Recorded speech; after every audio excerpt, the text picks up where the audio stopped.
grant it, Lord. May the seed of God out of the basket now take root in the hearts of the people and grow unto everlasting life. These blessings we ask in Jesus Christ's name. Amen. Amen. Oh, I want to see Him. I want to look up on His face. There to sing forever of His saving grace. Of the streets of glory, let Me lift my voice. When tears all pass, home at last, ever to rejoice. As I travel through this land, singing as I go, pointing souls to Calvary, up to Thy screaming soul. Oh, many arrows prick my soul from without within, but my Lord leads me on to Him I must flee. Oh, I want to see Him, look upon His face, there to sing forever of His saving grace. Oh, the streets of glory, let Me lift my voice. A tears will pass, home at last, ever to rejoice. Oh, I want to sing some of these days. I believe the Lord's going to let me sing some of these days. Yes, when I get across the river. That's right. When I cross the other side, maybe not on this side, I can't sing. But you know what song I want to sing? There's nothing between my soul and the Savior. Not of this world elusive dream. I have renounced all sinful pleasure. Jesus is mine. There's nothing between. Oh, between my soul and the Savior. Not of this world elusive dream. I have renounced all sinful pleasure. Jesus is mine. There's nothing between. How many can sing that tonight that says more your hand up? Nothing between my soul and the Savior. Not of this world elusive dream. I have renounced all sinful pleasure. Jesus is mine. There's nothing between. Doesn't that make you feel wonderful? How many knows the song, I will praise Him, I will praise Him. Praise the Lamb for sinners slain. Giving glory, all ye people, for His blood has washed away sin. Let's sing it now. I will praise Him. I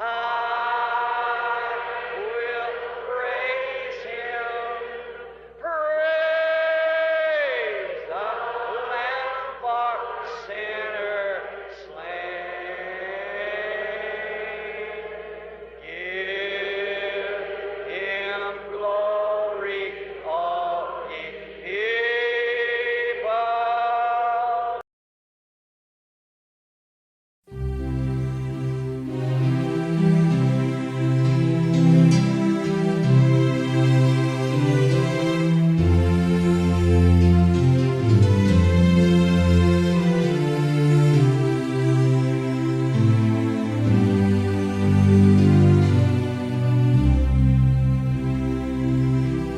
Somente crer.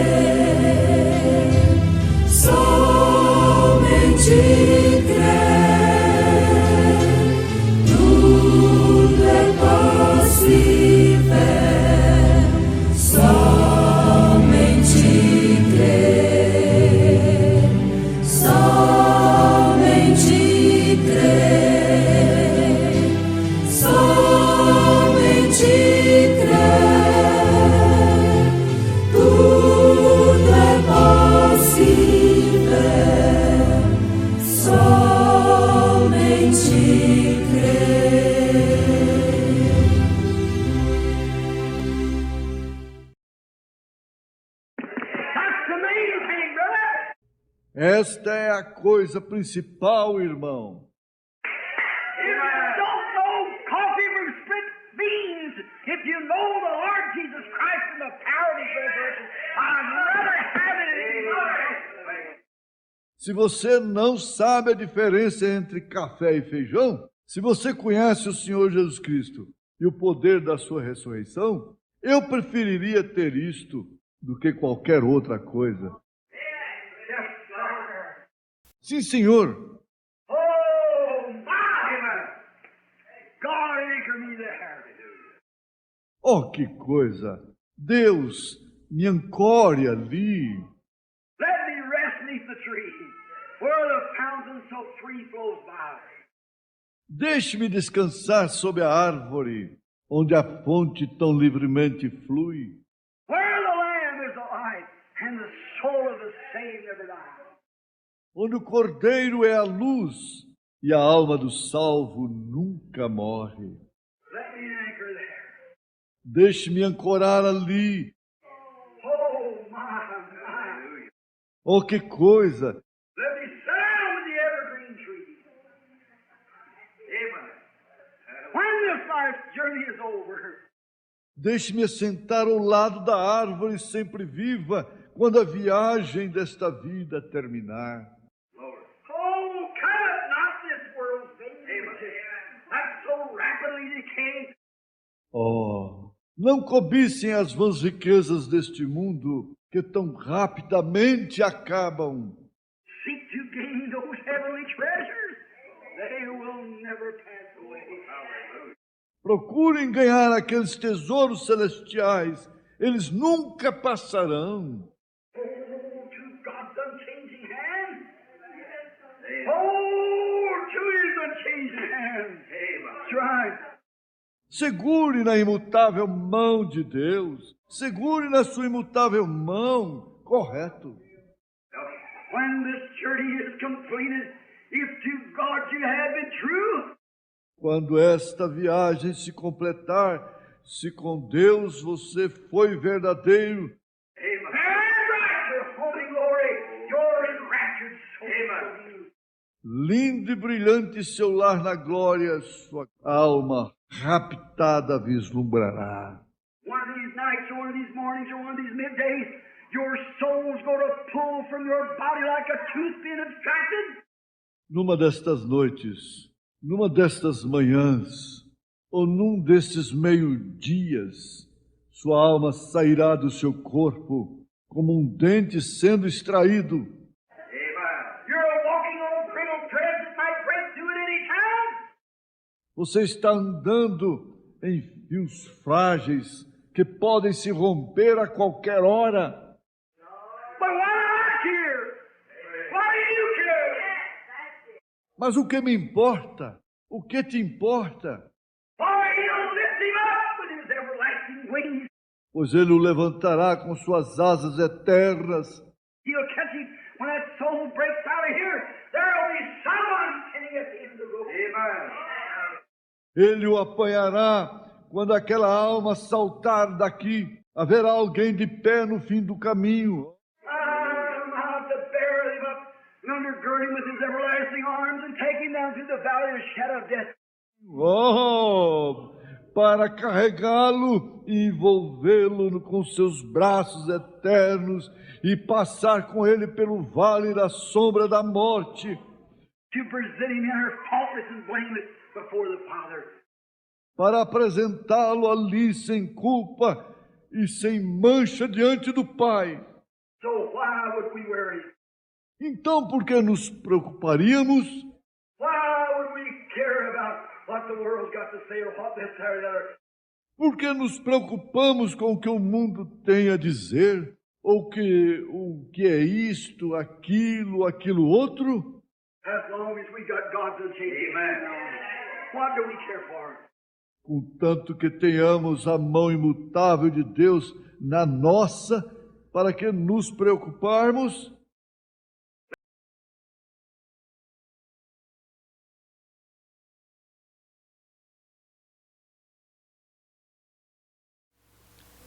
Está bem. Nós Micaías está forte, hein? Micaías está forte, ele vai trazer o pastor Samuel aqui. Samuel Guimarães está lá pregando para nós aqui, domingo que vem, de manhã. A igreja já está convidada, né? Você vai convidar os irmãos e oportunamente ele vai estar aqui e vai ficar conosco no domingo de manhã. Será uma honra para nós, não é? Deus permitindo. Nós vamos continuar a mensagem, olhe. Paramos aqui no parágrafo 159, né, irmão Pedro? 157? Ué, então não saímos do lugar, ué. Porque às vezes nós vamos falando e o tempo passa, né? Esse reloginho ali ele trabalha muito rápido. Então é 157. Para quem tem a mensagem, olhe e está acompanhando, nós temos esta mensagem. Agora, se você apenas olhar para isto, digamos, tem um pequeno crucifixo pendurado em meu carro. Tenho um em casa. Um crucifixo. Aqui está uma, mas é um erro. É um erro aqui da gramática, não é? Está tudo bem, mas não é isto. Ou não é isso. Não é disso que ele está falando. Nós comentamos isso aqui domingo passado, né? Você não ficaria escandalizado porque viu um crucifixo lá na igreja do profeta. Ele tinha na sua igreja 3 grandes crucifixos. Ele tinha esse que ele usava no carro e tinha um em casa. Era idolatria? Não, ele não tinha isso como ídolo. Ele menciona, quando ele comenta sobre o crucifixo, que é uma lembrança, como a cruz também, ele tinha uma cruz ali no púlpito.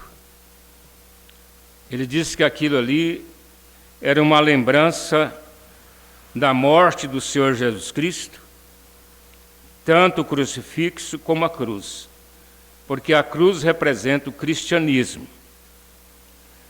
Os católicos tomaram a cruz para eles, mas ela não é dos católicos, ela é do cristão. Ela foi usada pelos cristãos na primeira era, como identificação. A perseguição era tão grande que às vezes um irmão via o outro assim na rua e pensava, esse é da mensagem. Aí ele pegava aquele crucifixo, tirava ele aqui de dentro da roupa, colocava ele aqui assim e devolvia. Aquele irmão lá já tinha certeza, esse é da mensagem, quer dizer, mensagem da era, né? Da primeira era. Então, a identificação que os cristãos usaram. E a Igreja Católica tomou isso para ela, mas eu não condeno, porque se é uma coisa correta, bíblica, por que eles não podem ter, né? Aquilo que eles têm de verdade, nós devemos respeitar. Mas o crucifixo e a cruz é um sinal do cristianismo. Agora, nós aqui não temos. Um irmão veio aqui participar do culto conosco, ele veio de fora, e ele estava de plano a congregar conosco. O plano dele era congregar, mas quando ele chegou aqui, que ele não viu a foto do irmão Brana exposta aqui, bem grande, ele falou assim, não, esse povo aqui não é bem da mensagem, não, porque eles não têm a foto do irmão Brana. Então, isso é um julgamento eu diria assim, até indecente, né? Porque nós podemos ter a foto do irmão Brana, com essa nuvem em cima aqui, ó, está ali. Tem outra que o irmão Pedro coloca aqui durante o culto. Mas nós não temos isto como um objeto de adoração, mas simplesmente é uma forma de mostrar a nossa fé.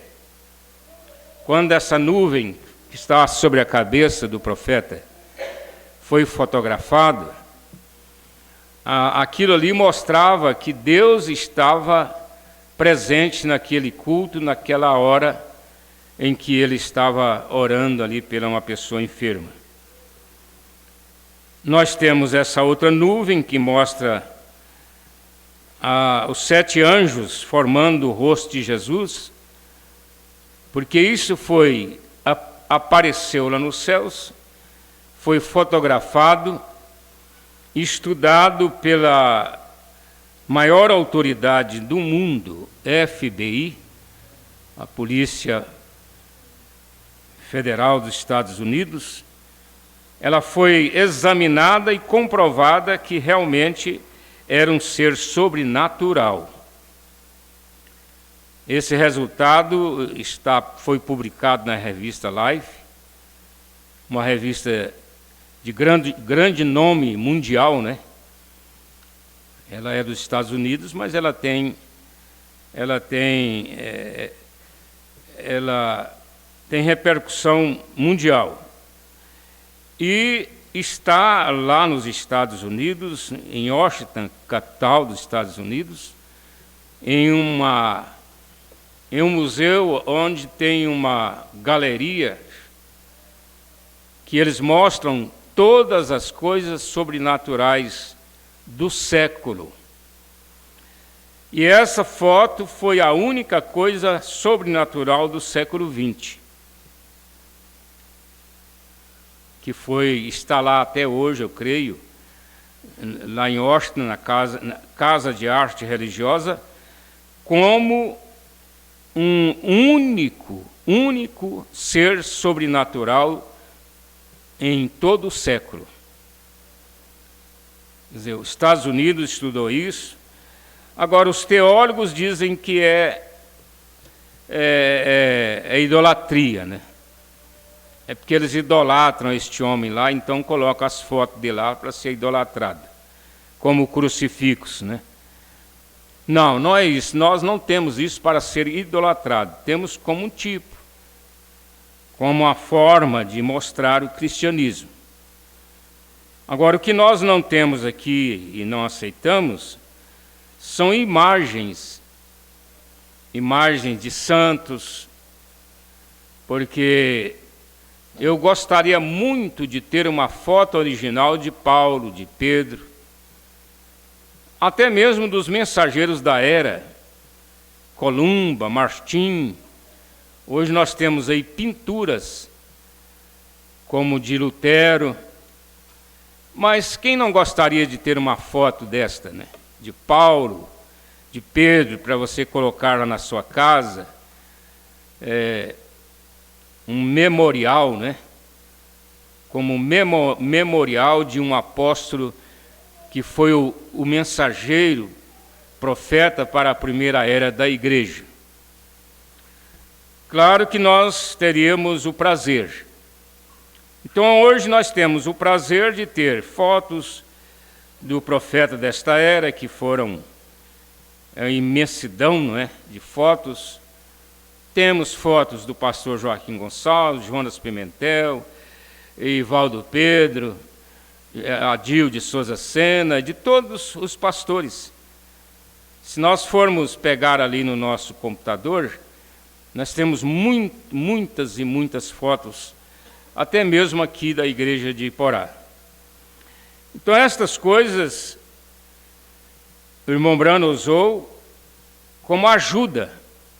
O crucifixo do carro, por exemplo, quando ele via uma mulher seminua atravessar na sua frente, ele era homem, né? Ele era humano, não significa que ele era um adúltero. Não significa que ele estava desejando. Porque Jesus disse, se um homem olhar para uma mulher e cobiçá-la no coração, ele já cometeu adultério com ela. Agora, uma coisa que os seus olhos veem e que a sua mente pensa, mas não desce ao coração, por quê? Porque ela foi refutada, ela foi repreendida. Você tirou aquilo da sua mente. Então, o irmão Branham tirava da sua mente aquela mulher, o que naquele tempo dele ainda era considerado aquelas mulheres ainda de moral, né, em relação às que a era que estamos vivendo, os dias que estamos vivendo e principalmente a nação que nós vivemos. Então, o irmão Branham usava aquilo para ajudar ele, tirar a mente, porque ele tirava a mente, tirava os olhos, melhor dizendo, daquela mulher, rapidamente, e olhava para a cruz, para o crucifixo, melhor. Então, quando ele olhava, ele já tinha aquela preparação espiritual de pensar em Jesus ali na cruz, morrendo pelos nossos pecados. Todo mundo deveria ter um crucifixo na semana da ceia, né? Ontem estávamos ouvindo sobre a semana da ceia.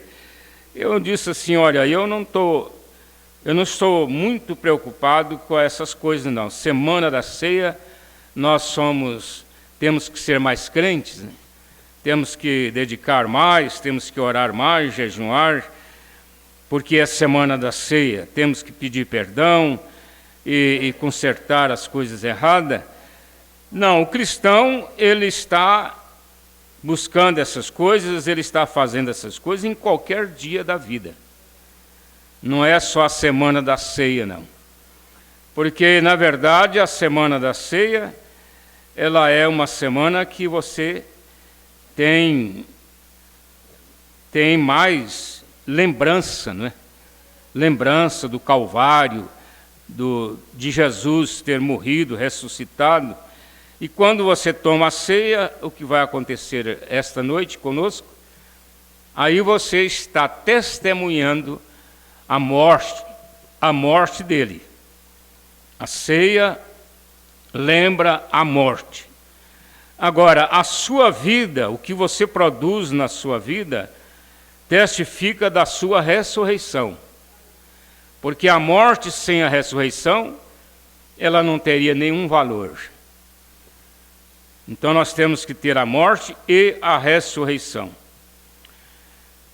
Então nós já explicamos bem o que é o crucifixo aqui, não é?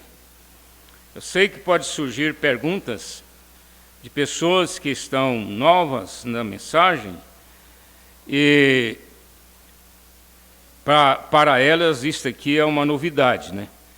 Agora nós já temos esse estudo já realizado desde a década de 70. No entanto, quando o profeta pregou esta mensagem aqui, foi muito antes, foi 63, 28 de abril de 63. Mas nós só viemos conhecer a mensagem em 71, aqui no Brasil. E estas coisas foram, porque são diversos, estudos de muitos encontros de pastores, estudos do plenário, quer dizer, o plenário é os pastores juntos e cada um tem o direito de falar e às vezes são palestras que são trazidas para ajudar, mas nós tivemos na década de 70 estudos muito relacionados a estas doutrinas, a estes pontos, né?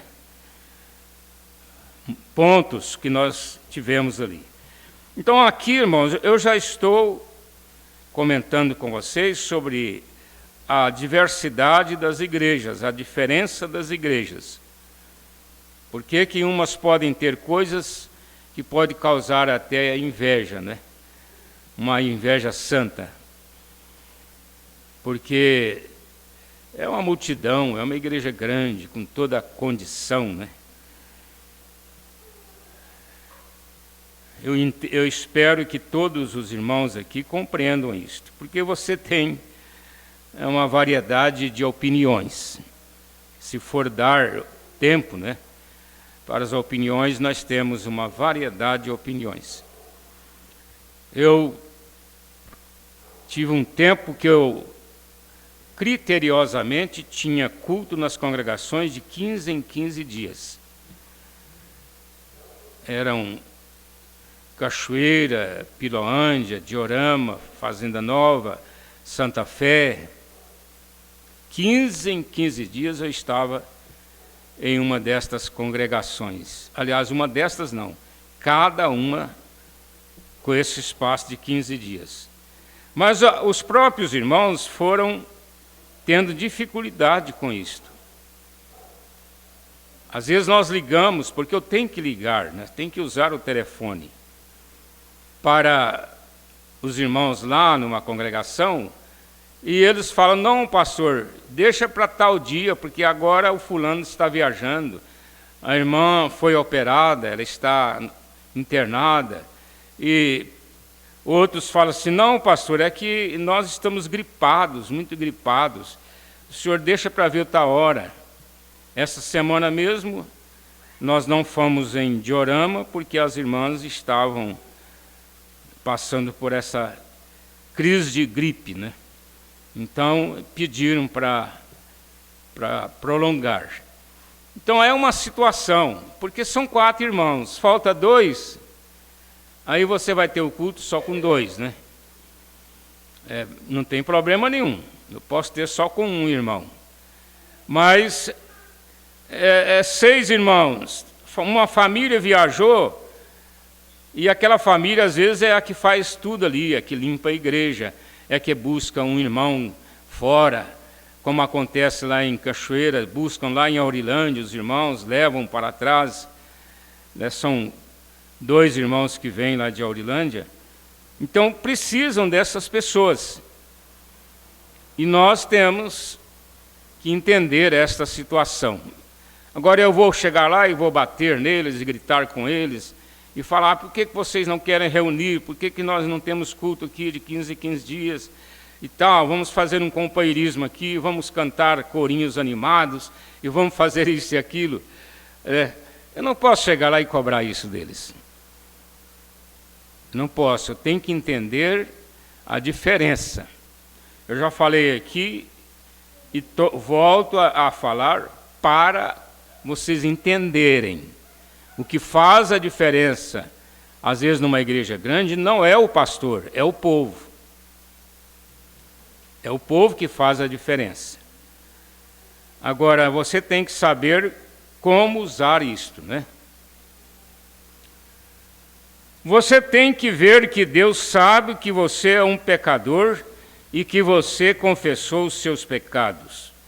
E Deus colocou sua iniquidade sobre ele. Você confessou e ele tomou sobre si mesmo, e se tornou um homem. Ele teve que descer à condição humana para ele poder tomar sobre ele estas coisas, que é a confissão de nossos pecados. Ele cruzou sua linhagem e deixou de ser Deus para ser homem. Então não existe mais Deus, porque ele não existiu nos dias que Jesus foi gerado, nasceu até a morte e ressurreição. Não existiu mais Deus? Não. Nós entendemos que Deus é Espírito e ele não deixou de existir, embora ele criasse Jesus como homem no ventre de Maria. E através do ser humano que era Jesus, ele pudesse descer até nós para tomar sobre si os nossos pecados. E não um clórox fabricado, porque ele morreu em seu lugar para tomar o seu pecado. Agora, o que é clórox? Alvejante. Nós temos aqui no Brasil, aliás, em Goiás, especialmente na nossa região, a quiboa, né? Para ficar mais fácil de entender. A quiboa é um clórox que você usa para limpar as roupas, tirar as manchas, clarear as roupas. Então, e não um clórox fabricado, mas um poder de Deus que foi feito sangue. O clórox é apenas uma aplicação, mas o que fez mesmo o resgate de nossas almas, ele nos perdoar, foi o sangue. Foi o sangue que foi derramado ali na cruz, começando do Getsêmani. Ele foi levado para a cruz, apanhando, e aquelas chicotadas cortavam a sua carne até no osso. Agora vocês imaginam quantas veias eram cortadas, né? E ele foi deixando rastro de sangue até lá na cruz, que era fora da cidade de Jerusalém. E fazer de você um homem e uma mulher de Deus, livres.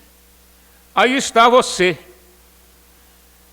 Às vezes é uma expressão muito usada pelos os evangélicos, quando se refere ao ministro. Eles falam, fulano é um homem de Deus. No sentido de ser usado pela cura divina, pela pregação. Aí eles dizem, fulano é um homem de Deus.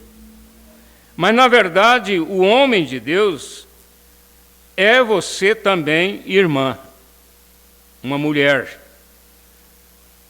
É você um homem, aliás, um irmão, ainda que seja um adolescente, não é?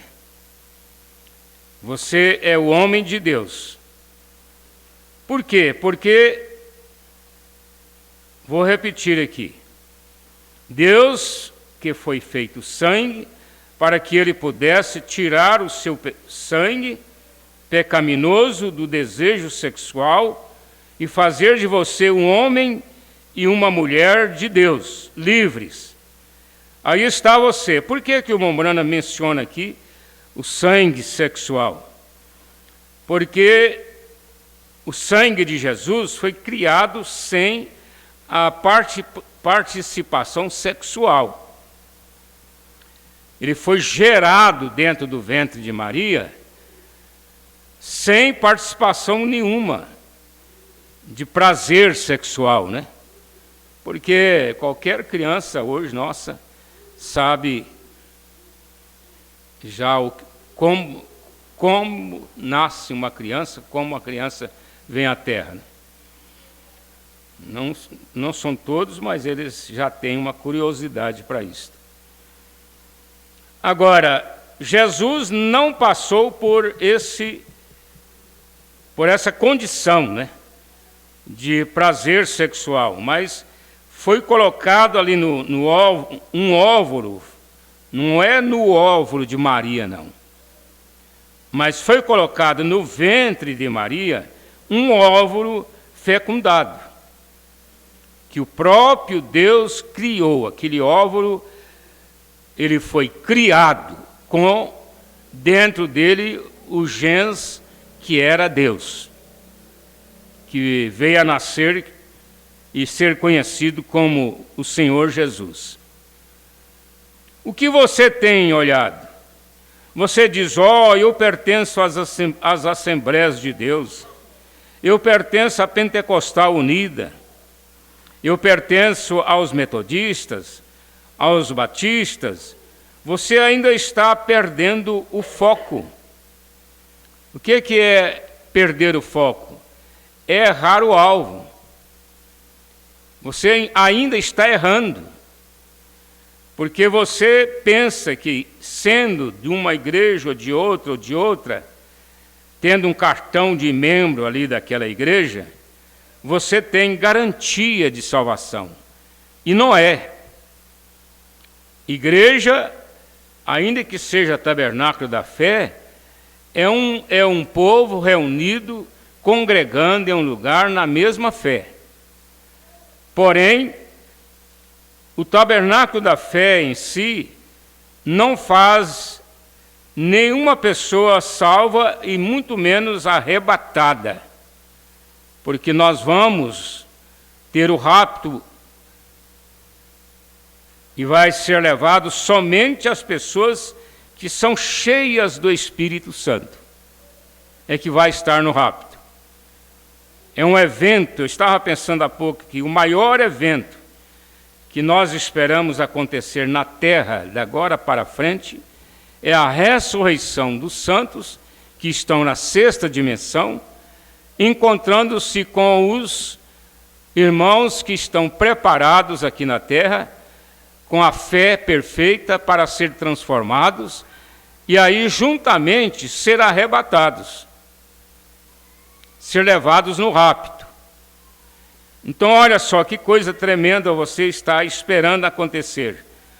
A ressurreição de todos os nossos irmãos que estão ali na sexta dimensão, isso é 1 Coríntios capítulo 15, é 1 Tessalonicenses capítulo 2, né? Nós temos estas escrituras que mostram que haverá uma ressurreição. Então todos os nossos irmãos que estão na sexta dimensão, eles vão ressuscitar e vão entrar em nosso meio, vai chegar aqui e identificar-se com os irmãos que estão preparados. O profeta diz que aqueles que não estão preparados não vão nem ver eles e nem perceber. Mas os que estão preparados vão perceber, vão relacionar e vão adquirir a fé da transformação com essa presença deles. Eles vão ajudar nisso, né? Eu creio assim. Se você me pedir mensagem para isso, eu não tenho aqui agora não. Foque em Jesus Cristo, amém. Ouçam a resposta. Todos os teus pecados, que são muitos, estão todos perdoados. Maria Madalena é julgada como a mulher pecadora. O irmão Brana fala nesta era da Macabe, a mulher que os homens da lei não queriam nem colocar a mão nela, por considerar uma pecadora suja. Mas no dia do seu julgamento, foi lá um pastor e desafiou aquele jurado, aquele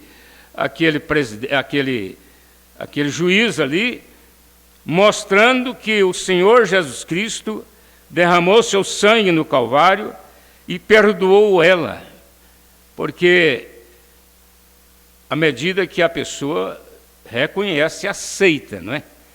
O pecador tem que aceitar o Senhor Jesus Cristo como seu Salvador. E quando ele aceita, ele submete aos ensinamentos, à palavra que prepara ele para o rapto. Porque essa ideia, me desculpe citar o nome, mas a ideia católica e da maioria dos evangélicos é assim: não, quando Jesus morreu lá no Calvário, ele perdoou e todo mundo agora tem o direito à salvação. Não, isso foge do alvo, foge do foco, porque ele diz assim: aquele que nele crê não pereça, mas tenha a vida eterna. Jesus mesmo disse: quem crer e for batizado será salvo. Se a pessoa tem tempo de ser batizado e ele creu no Senhor Jesus, creu no Calvário, ele precisa ser batizado no nome do Senhor Jesus Cristo, obedecendo toda a Bíblia, como prova disto. como prova.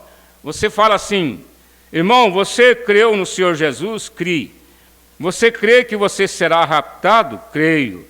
Você crê que você será salvo se você partir hoje e você vai estar na sexta dimensão com os santos? Eu creio, sim. E qual é a prova inicial que você tem desta fé? É o meu batismo. Eu fui batizado, eu congrego, eu tomo a ceia, eu pertenço à igreja que tem a mensagem para esta respectiva era. Eu creio nesta mensagem. Então isso é um sinal. E o crente, ele descansa nisto. Porque nós vivemos uma vida aqui muito curta. Você não significa que você tem que viver 80, 90, 100 anos para partir desta vida. Às vezes uma criança, um adolescente, um jovem, não existe idade para isto.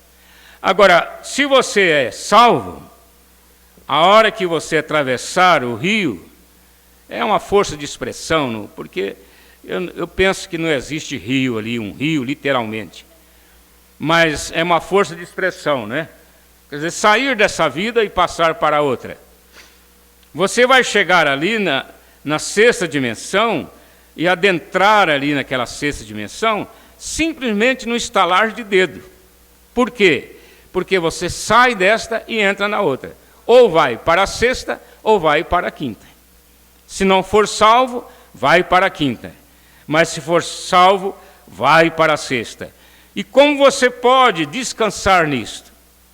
É através da confissão, do perdão, é através do batismo e através da vida que você vive como cristão. É uma vida. Seja persistente. Melhor, voltando aqui o 159. O que você tem olhado? Você diz: eu pertenço às Assembleias de Deus, eu pertenço à Pentecostal Unida, eu pertenço aos metodistas, aos batistas. Você ainda está perdendo o foco, está errando ainda. Foque em Jesus Cristo. Amém. Ouça a resposta. Todos os teus pecados, que são muitos, estão todos perdoados. Seja persistente. Quer dizer, creia, não é? Seja persistente, como a pequena mulher cirofenícia. Não importava quantos depoimentos ela teve. Enquanto ela se aproximava, ela ainda focalizava naquilo que era Deus. E ela veio e ele a conseguiu o que pediu. Porque ela tinha seu foco ajustado. Ajustado em quê? Na fé da cura. Ela cria que se ela tocasse em Jesus, ela seria curada daquela enfermidade que ela sofria a ele há mais de 3 décadas. O profeta, fazendo uma inferência, ele disse que era um câncer no útero, e aquilo sangrava, os médicos não conseguiam. Ela foi uma mulher que tinha muito bens materiais, acabou tudo com médicos, tentando se livrar daquela enfermidade. E ela foi persistente, porque quando ela ouviu falar de Jesus, ela disse: se eu chegar lá e tocar nele, eu vou ser curada. E ela foi para a reunião, sentou ali na reunião, ficou esperando a oportunidade. A multidão era grande, a oportunidade era difícil, mas ela foi até chegar por trás de alguém ali e passou a mão, os dedos, na veste de Jesus. E voltou e sentou-se lá. Jesus ficou procurando. Quem foi? Quem foi? Quem foi? Aí ele perguntou aos apóstolos: quem foi que me tocou aqui? A resposta, vocês conhecem na Bíblia, né? Disseram: mestre, a multidão te aperta, a multidão te toca. Como que nós vamos saber quem foi? Eles não souberam, né? Como que nós vamos saber? Mas Jesus sabia. Ele olhou para aquela mulher sentada ali e disse para ela assim: a tua fé te salvou. Vai e não peques mais. Vai, seja crente, seja fiel à palavra. Porque a tua fé te salvou, te curou. Então ela foi persistente. Ela ainda focalizava naquilo que era Deus. E ela veio a ele e conseguiu o que pediu. Porque ela tinha seu foco ajustado. Ela o teve. Não importa quantas rajadas de vento viessem, dizendo: os dias dos milagres já passaram. Seu marido vai deixar você. Que às vezes a pressão ela é forte mesmo, né? E isso não a incomodou nem um pouquinho. Aquela bala foi bem no alvo. Amém. Podemos focar em. Aí o profeta deixa a reticência. Então, ela não estava importando com o que estavam dizendo, que iria acontecer. Ela não estava preocupada com o que iriam pensar dela. Ela estava certa que se ela tocasse em Jesus, porque o seu alvo, melhor dizendo, a bala estava bem no alvo. E então, então estamos esperando que ele venha. É isso que está acontecendo. Oh, meu Deus! Veja, você tem que entender o propósito. Você tem que entender o que é. Olhe para a porta das oliveiras, para a porta das ovelhas, havia pessoas. Deus sempre teve uma maneira do homem buscar a salvação. Aqui vocês sabem que ele está se referindo a João 5, né? Está no capítulo 5, a partir do verso 1, que é chamado Tanque de Betesda. E lá tinha uma porta chamada Porta das Ovelhas. Havia pessoas, Deus sempre teve uma maneira do homem buscar a salvação. E aquela serpente de bronze, o povo tinha que olhar para ela, porque ela curava aqueles que eram ofendidos, mordidos pelas serpentes do deserto. Ela representava Jesus lá no Calvário. Até que virou um ídolo. E quando virou um ídolo, nós já estudamos aqui sobre o rei Ezequias, fazendo dela pedaços, né? E acabando com os bosques, com os altares, mudando tudo, porque eles transformaram uma coisa que foi uma bênção para eles muito tempo. Transformaram aquilo em um ídolo. Como se dissesse assim: ó Deus, valeu o tempo que o Senhor esteve conosco e agora nós não precisamos do Senhor mais, porque nós já temos um Deus aqui chamado Neustã, que era aquela serpente, né? Serpente. Então veja só, é por isso que a igreja precisa de ser liderada, para não entrar em situações que não sejam cabíveis, né? Cuidado com opiniões particulares de irmãos que querem manipular, querem fazer, dar suas opiniões e até dividem igrejas com isto. Até dividem igrejas, grupos são divididos por causa de opiniões particulares. É muita conveniência, né? É uma conveniência. Você vai estudar isso, vai ver que são conveniências. Nós aceitamos, eu vou voltar aqui, porque senão pode formar uma impressão errada.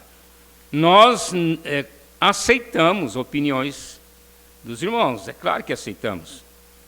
Até de uma pessoa simples, né, humilde, se ela tem o assim diz o Senhor, ela orou, ela jejuou, ela buscou a Deus para aquilo, e ela chega e fala: pastor, eu gostaria que o senhor me ouvisse em relação a este problema, assim, assim, assim. Então nós temos que ter a humildade de ouvir aquele irmão ou aquela irmã e colocar aquilo em ordem, fazer aquilo caso seja de aproveito, né, para a igreja. Nós vamos fazer. Aquela serpente de bronze, o povo tinha que olhar para ela. Isso mesmo. E na porta das ovelhas, eles tiveram que olhar para ele. Aquelas pessoas ali. Vamos pensar que era um hospital. Como se fosse um hospital, né? Aquele local chamado tanque de Betesda, né? Porque aquilo ali tinha uma multidão muito grande lá dentro. Isso aqui daria para pregar muito sobre cura divina, né? A presença do anjo. Mas vamos sintetizar aqui para nós caminharmos mais na mensagem, né? Vamos pensar que era um hospital. Havia muitos doentes e aflitos. Havia milhares, multidões ali, como um hospital hoje. Mãos ternas de seus antequeridos os esperavam, exatamente como fariam em um hospital hoje. Você vai numa clínica, chega lá, desde cedinho está lotada. Se abrir no domingo, ela lota, enche. Principalmente se o médico for um médico bom, né? Estiver correspondendo com a necessidade do povo ali. Então, o irmão Branham chamou aquele lugar de hospital, comparando com hospital. Eles estavam esperando, seus olhos estavam observando aquela água. Havia 5 alpendres onde ficava o portão das ovelhas. E está fora de Jerusalém. E ali, ou neste portão, e então quando eles entraram, eles observaram. Tinha que haver algo sobrenatural acontecendo. E assim que o sobrenatural aconteceu, eles correram para isso. Existem algumas mensagens que o irmão Branham fala sobre o sobrenatural acontecendo. E quem que era o sobrenatural daquele local ali, daquele lugar? Veja a igreja hoje. Deus quer que atentemos para o sobrenatural quando sua palavra é manifestada e vindicada. Agora, fogem disso porque não está conectado com suas organizações, vem? Então eles fogem. No portão das ovelhas, eles observaram o movimento sobrenatural. Deus sempre se moveu no meio do seu povo, por meio de vindicação sobrenatural de sua promessa. Ele prometeu que faria isso. Quando eles viram aquela promessa começar a se mover de uma forma sobrenatural, eles pularam dentro dela e a tomaram. O que acontecia? Lá tinha um tanque d'água, né? E um anjo vinha ali, às vezes passavam não sei quantos dias, mas um anjo vinha ali, e ele pegava aquela água e agitava ela, movia ela. Quando ela movia, a pessoa que caísse lá dentro primeiro era curada. Já saía dali curada da sua enfermidade.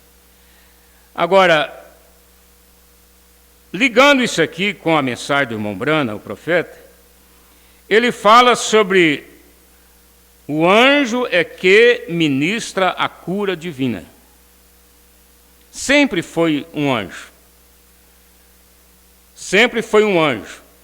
Ele fala de duas irmãs, uma delas tinha, eu não sei falar o nome científico, mas um papo, né? Problema de tireoide, Bosf. E ela foi lá, recebeu a oração do irmão Brana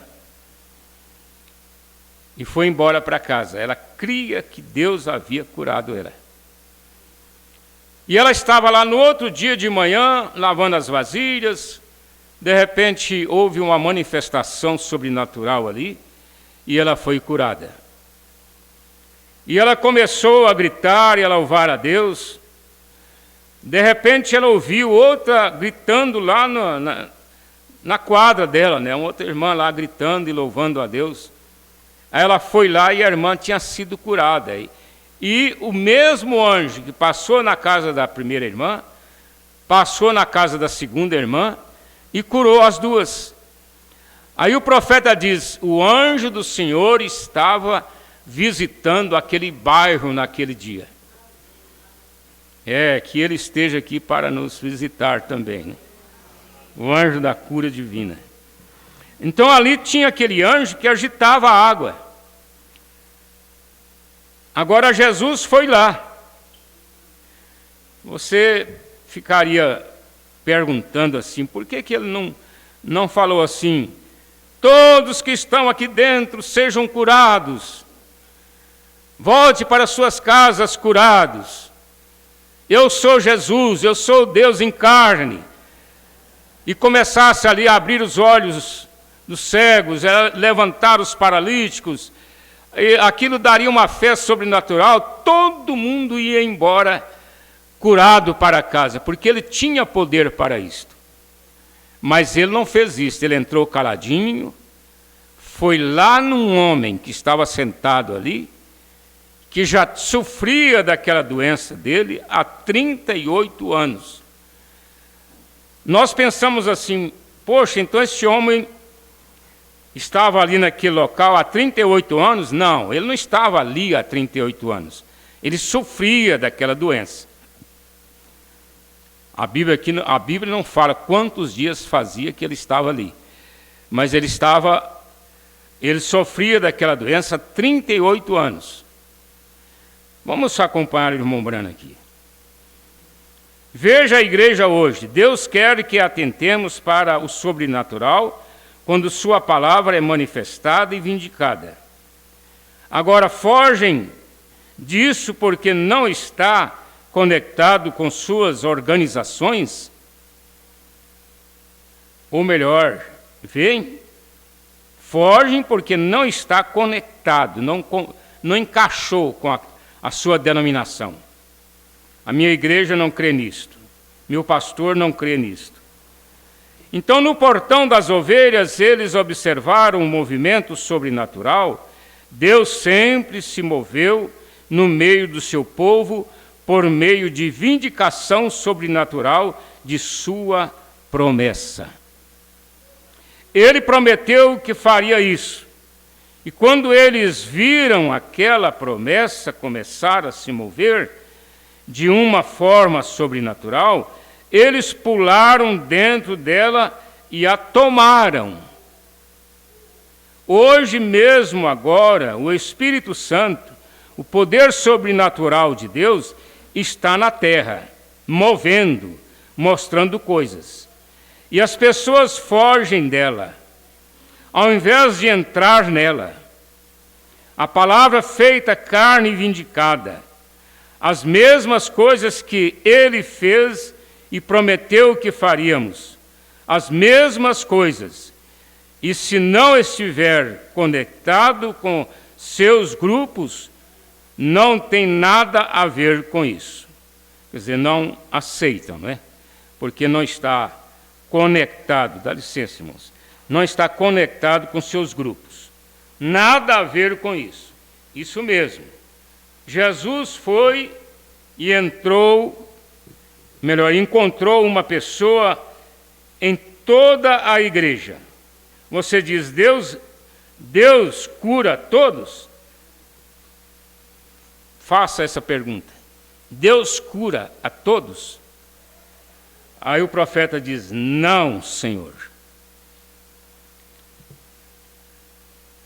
E os irmãos pentecostais, deixem-me contar isto a vocês. Você está esperando por um tempo que virá quando haverá homens se levantando na terra, e saindo em hospitais e libertando-os, e dizendo para todos no hospital que saiam, vão embora, vocês estão curados. Nunca seja enganado assim. O diabo, ele sempre aparece para tentar, né? Ele apareceu para Jesus quando ele estava com fome e disse, transforme essa pedra em pão. Então ele sempre aparece para tentar, fazer você sair da linha. E a impressão é esta: pastor abençoado é aquele que ora e todo mundo é curado, todo mundo é liberto, e nós estamos esperando essa hora que Deus vai usar o pastor, ele vai chegar ali no hospital e vai mandar todo mundo embora para casa, e eles vão. Aí o profeta diz, nunca seja enganado assim. Você acredita em mim? Você acredita que isso é mentira? Isso nunca foi feito. Aliás, eu coloquei um ponto errado aqui. Você acredita que isso é mentira? Isso nunca foi feito. Quando Jesus, digamos que era um hospital, ele entrou ali pela direção do Espírito e ele encontrou um homem que sabia que estava pronto, que tinha fé, né? Aquele homem que Jesus encontrou ali, ele sabia que ele tinha fé. E ele falou, aquele homem, ele contou a ele o segredo de sua vida. Contou a ele lá. Porque isso faz brotar a fé, né? Então Jesus contou para ele os segredos da vida dele. Ele não era incapaz de andar. Ele podia andar. Alguém poderia vencê-lo numa corrida. Quer dizer, ele podia andar, mas não conseguia correr a mesma velocidade que os outros corriam, não é? E ele disse, quando eu vou, olha aí, quando eu vou, desce outro antes de mim, vem? Ele não era cego, nem surdo, nem mudo. Ele não era aleijado. Ele tinha algum tipo de doença mental. Olha só. Não iria matá-lo. Não era um câncer, né? Uma coisa que às vezes a pessoa suporta por pouco tempo. Ele a teve por 38 anos. E ele tentava descer ali e alguém um pouco melhor do que ele entrava. Então a virtude do anjo deixava o tanque. O anjo agitava e saía. Agora, a água sem a virtude do anjo era uma água comum. Ela não ia fazer nada, né? Nós vimos hoje e encontramos um homem de Deus guiado pelo Espírito de Deus, tem uma visão, vai e faz algo assim, e eles dizem: ora, aqui está Jones sentado ali, deixe-me ver vocês, curandeiros, curá-lo. Faz até desafio, né? Tem um homem doente lá, olha o irmão doente, olha a irmã doente. Às vezes é uma pessoa que você compadece dela por ser uma pessoa cristã, uma pessoa que é fiel à palavra, é obediente à palavra, contribui com a igreja, com sua presença, com tudo que ela pode. E você então fica cobrando. Nós vimos hoje, encontramos um homem de Deus, guiado pelo Espírito de Deus, tem uma visão, vai, faz algo assim, e eles dizem: ora, aqui está Jones sentado ali, deixe-me ver vocês, curandeiros, curá-lo. Você vê aquele mesmo velho demônio que disse a Jesus, com um trapo enrolado em seus olhos, e disse, bateu na cabeça dele com um pedaço de pau e disse, mudou o bastão de uma mão para outra, disse, diga-nos quem te bateu e creremos que tu és um profeta. Então, olha o teste que o diabo estava fazendo. Com aquele pedaço de pau, batia, passava para o outro, para ver se Jesus falava que o pau estava lá com fulano, né? É o que eles queriam. Aí creremos que tu és profeta. Ora, antes mesmo do mundo começar, ele sabia que tinha aquele bastão em suas mãos. Ele sabia. Se fosse para ele fazer o que o diabo queria, ele falaria na hora, está com o fulano de tal, ele é da cidade tal, o nome dele é tal, falaria tudo, não é? Ele não fez palhaçada para ninguém. Ele fez exatamente o que era a vontade de Deus. A igreja fará o mesmo, vem? Cuidado para não ser palhaço, né? Você não tem que ser palhaço. Quando alguém está zombando de você, rindo de você, a irmã principalmente, que usa uma roupa mais decente, não é? E que andam ali sem pinturas no meio delas, ou deles, eles zombam. E aí começa a dizer, por que você não corta esse cabelo? Isso é o diabo te falando, hein? Por que você não usa pintura? Fica aí descorada. Seu marido vai largar de você, hein? Ele está olhando aquelas mulheres lá fora porque elas são projetadas, produzidas, né?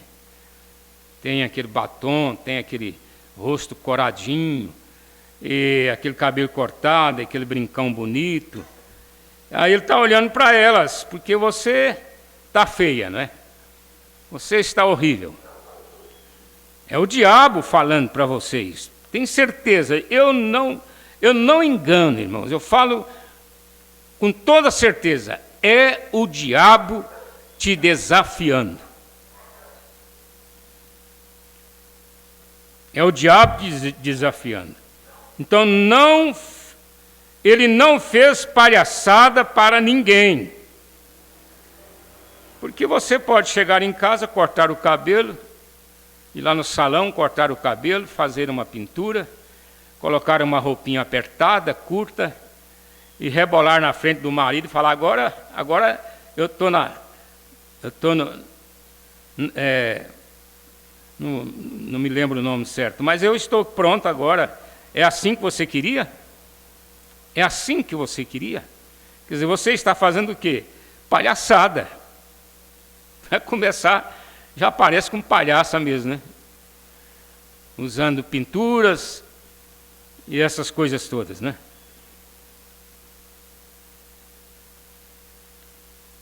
Ele não fez palhaçada para ninguém.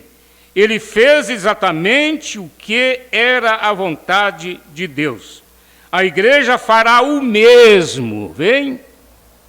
Qual é a vontade de Deus para você, irmã? É que você nunca corte o seu cabelo, nunca use pinturas, né? Tenha vestidos decentes. Essa é a vontade de Deus, e você quer fazer é a vontade de Deus. Eu sei que as irmãs oram, às vezes até choram, né? Jejuam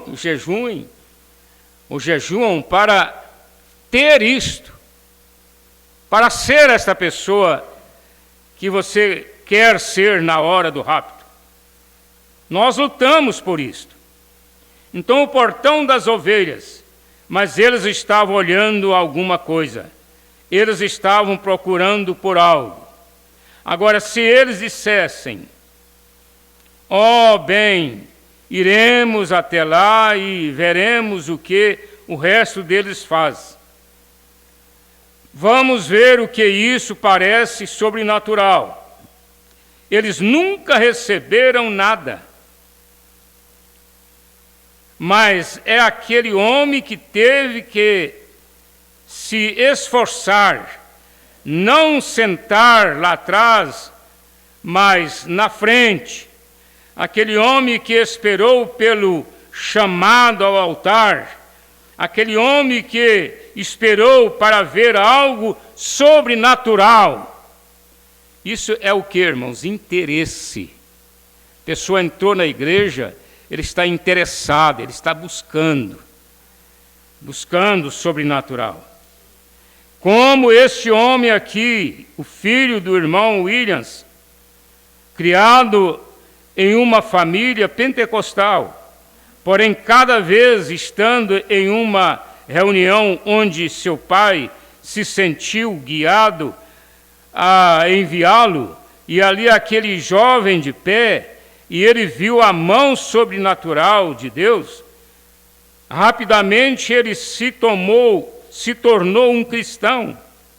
Ele estava pronto para aceitá-lo, pois ele viu o movimento da água, comparando aqui o movimento do Espírito Santo, né?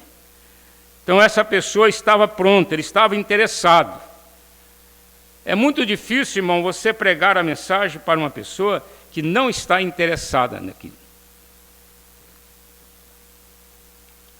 Porque aparece muitas coisas que vão tirando a pessoa, né? Vai tirando ele, vai levando ele para outros meios, outras coisas. Então a pessoa tem que ter interesse. Eu estava meditando, não porque eu li aqui, mas estive pensando esta semana e até comentei. Quando eu tinha apenas 17 anos de idade, me falaram do pastor Joaquim Gonçalves do Tabernáculo da Fé. Aquilo me deu um interesse tão grande em conhecer Joaquim Gonçalves e conhecer o Tabernáculo da Fé, que estava começando lá na Avenida Goiás. Aquilo para mim foi um sonho da vida. Eu queria ir lá, eu queria conhecer. A primeira oportunidade que eu tive, eu aceitei a mensagem, juntamente com o Juversino, Miguel, numa noite, o primeiro culto que assistimos, aquele evangelista, ele não era nem da mensagem ainda, era do avivamento bíblico, mas ele já representava o avivamento bíblico, Joaquim Gonçalves e a igreja de Goiânia.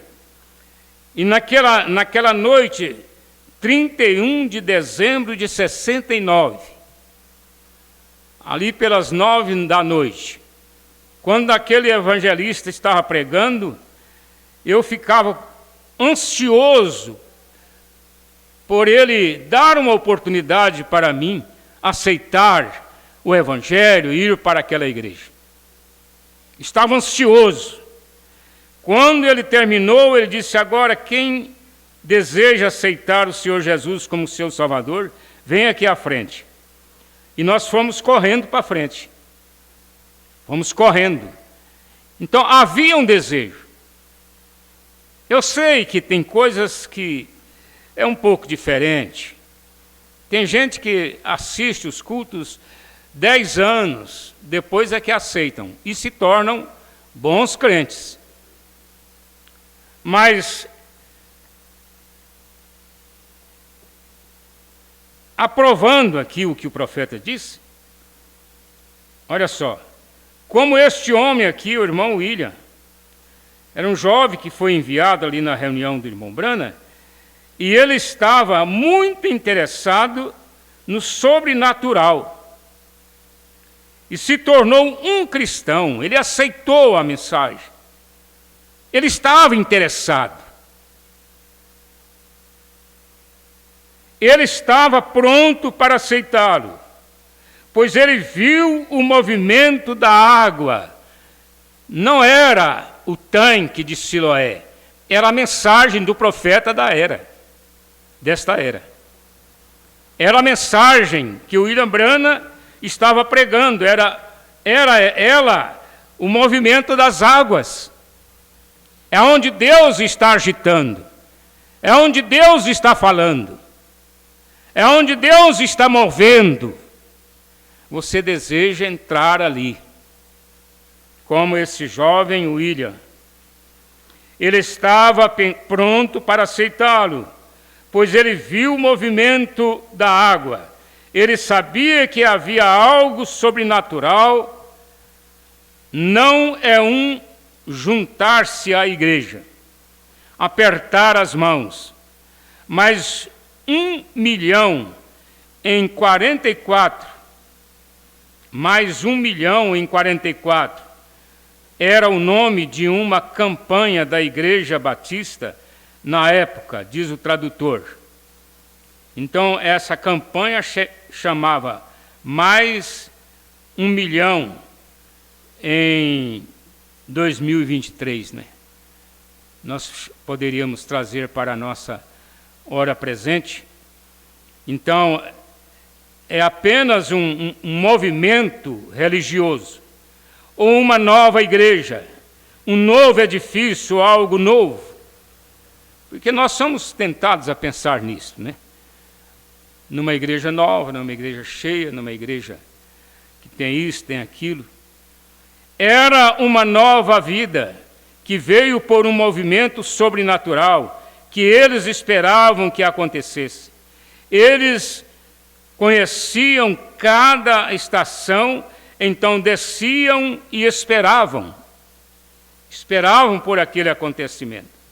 Agora, se não está acontecendo o tempo todo, e nós estamos ganhando algo, pulando, sentimos, bem, vamos deixar esta igreja, ela tem esfriado.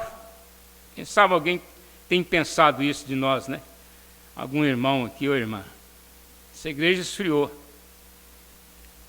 E aí nós temos que chegar a tição nela, né? Chegar a tição.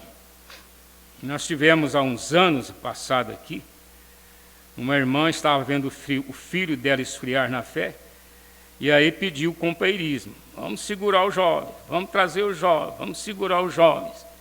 E aquilo não segurou aquele jovem, coisa nenhuma. Não segura, irmãos. Não é movimento na igreja que vai segurar jovem, não. Isso deve acontecer porque é normal, né? É uma prontidão. É uma prontidão. Nós estamos dispostos. Estamos dispostos. E então nós vamos fazer isso porque é nosso prazer. Bem, vamos deixar esta igreja, ela tem esfriado. Isso não faz sentido. Quem está falando aqui é o William Marion Branham, irmãos. Não faz sentido. como mal podemos esperar. Abraão não esperou. Ele não achou que Deus havia esfriado, porque passou 25 anos, ficando cada vez mais difícil, mais velho, mais impossível, e aquilo não acontecia. Ele esperou 25 anos, então ele viu a mão de Deus se mover. Eles esperaram no portão das ovelhas, mês a mês, pelo que quer que fosse, por aquele movimento sobrenatural. Mas eles estavam olhando, o meu Deus, eles estavam olhando e buscando isso. Todo mundo lá, ó, a multidão, todo mundo lá sentado assim com os olhos regalados. Chega para lá, irmãos, deixa minha frente livre, porque a hora que o anjo mover ali, vocês não vão me cercar, eu vou chegar primeiro. E o outro dizia, não, é eu que preciso da cura. E então eles estavam lá naquela, de olhos, né?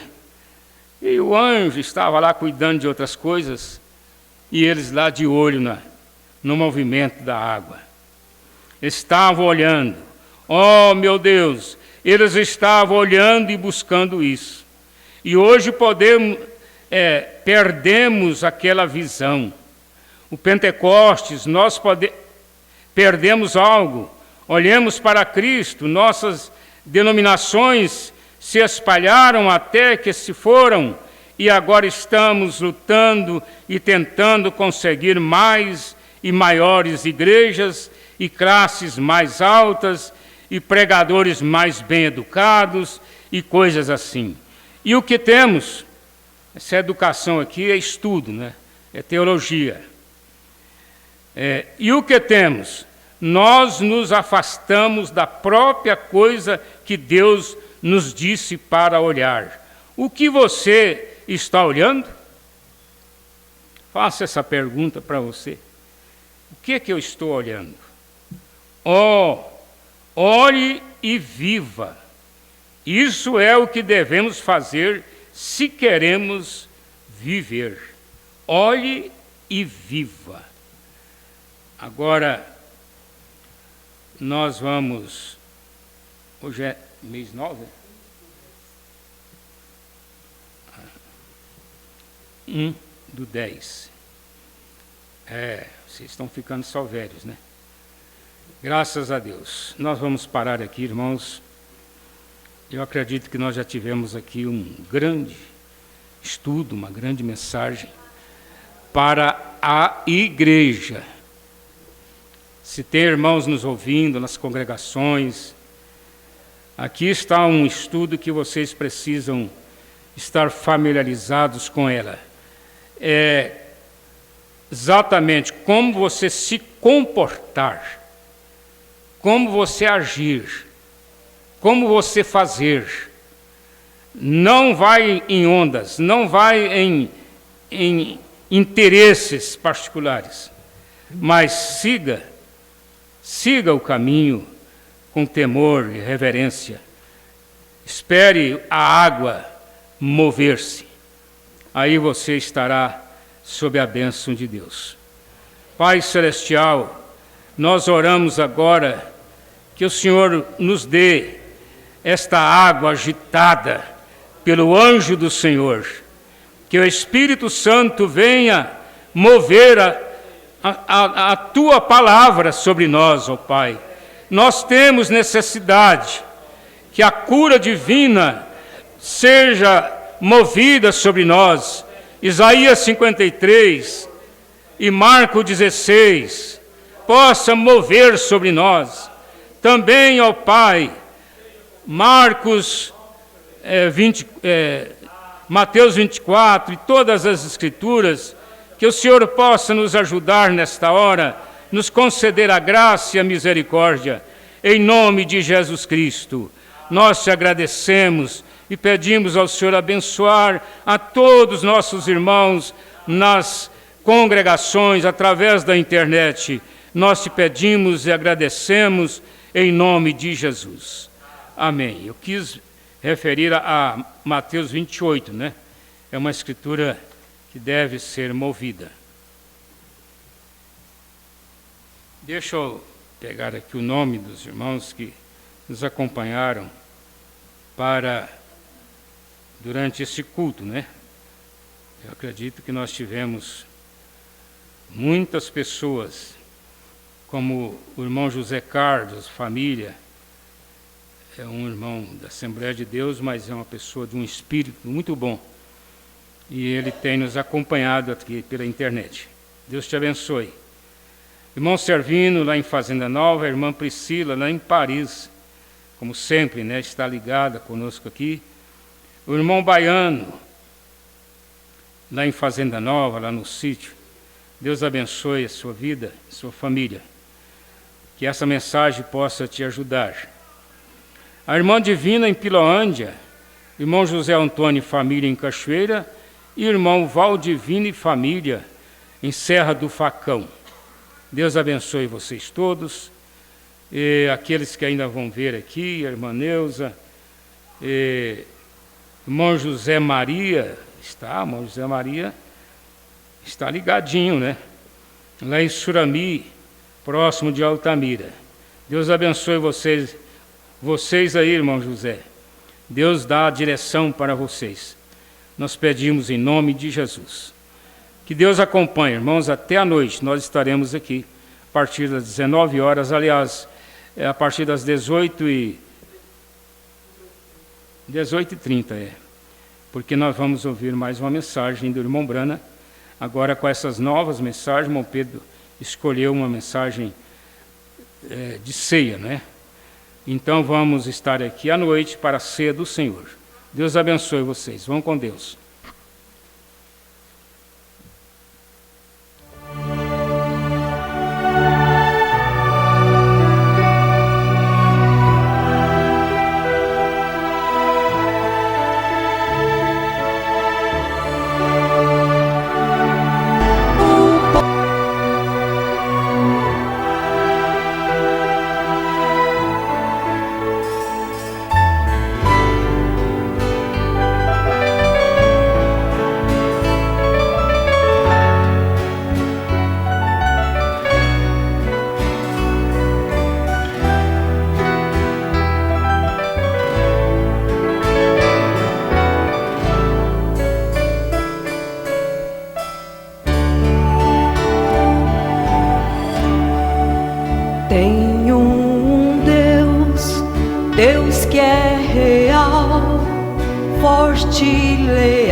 Amor, bondoso pastor, Deus poderoso. Tem um Deus que é real, Deus de amor, que busca e transforma pedaços quebrados de vidas aflitas. Deus que liberta, sacia o sedento, tal qual no deserto, com o povo amado. Deus de vitórias, Deus de alegrias. Só em Cristo existe a paz.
Salvador, que livra os aflitos de seus anseios, Deus poderoso. Seu sangue vertido, seu corpo partido, em tudo sofreu.